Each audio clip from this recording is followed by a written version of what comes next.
Hey there, everybody. Robert Taylor with Wonderscape Creations, continuing on with our ACF Ultimate series. This will be a general episode focusing on the save and load portion of the ACF plugin. So, first thing to note is when you go into the project settings, you have Ascent, Load, and Save. Here's where you'll just set up the general settings. So the save screen width and height. So how big of it will it make the image essentially? And then save game class. It's right now set to the default ALS save game. So if you wanted to make changes or additions, you would need to make a child of this. And then the names of the functions. These I would not recommend changing unless you were making your own interface to go with it. That would require some C++ most likely. On the on component saved and on component loaded. Then you can choose what the default save name is and the save's metadata. All right. So the next thing we're going to touch the interface. So every ACF, at least every ACF type actor that I have seen, comes with this ALS section in the interfaces. And to add it to your own, just go into class settings and you'll want to implement an interface. As you can see, it is inherited ALS savable interface. And with that, you get these four, two functions and two events. So let's go back into here to the event graph. So on saved and on loaded, they're yellow, so they're events.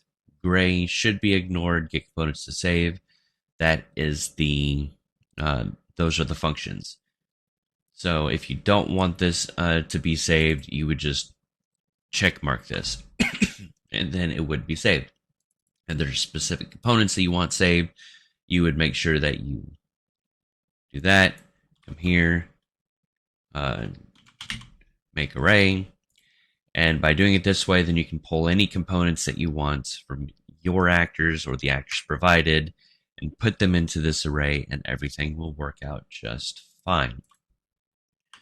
So right now, how everything is set up is with an open world in mind. Whether you're using world partition or the older version is irrelevant. As long as everything is set up that way, the way that everything is set up should save without an issue. So, a couple of things that I've run down with Pask to make sure that I better understood. As I previously stated, this very much works very well with no modification or alterations with an open world.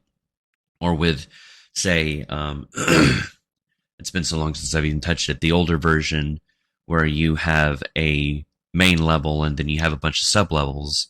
Just have everything in the main level and all the sub-levels attached to it. That way it saves in the main level and can be used in the sub-levels without having to worry about, losing anything. If you're not going to have main level, you're going to go from one level to another level. That's okay. Pask has made some nodes to make that easier, because before there were issues with saving the player while being able to move the player to a new location.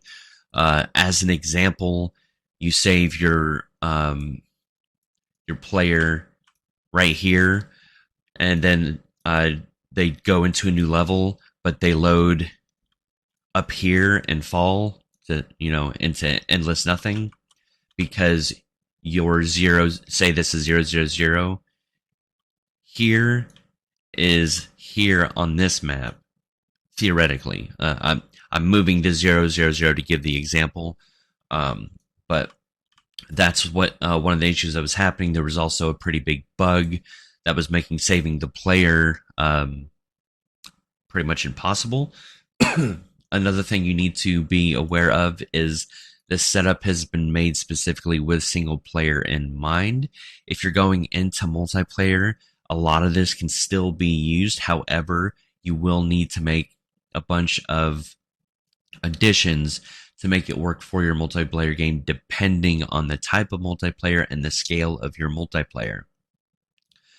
So how the save and load system works is there's a subsystem called ALS load and save subsystem. And with that comes a whole bunch of functions, as you can see here, so that you guys are aware of the functions, so that it's easier for you to look through and find. You could easily do this, just come here, come to the ALS section, and here's where they're all at. But for the heck of it, I have them here, and I'll slowly go down this list for you, and you can look it up yourself and see how you can play with it. Anything that had a green pen I pulled out so that we could understand it better. So like with get load type, so don't load player only, load full world. This load player only is when you're moving from one level to another. And then you have obviously idle, saving, and loading for this get system state. Everything else is pretty self-explanatory. Load current level, so get the slot name. Load callback. If you do this, you create a custom event. It's just giving you a bool for whether it's successful or not. Load local player, so if you don't want to load the local player, you can uncheck that. Load game world, so that'll load everything from what past said. That includes the player. Load level from save game. Load local player. This is important. Load local player and load player. For single player games, this is what you want.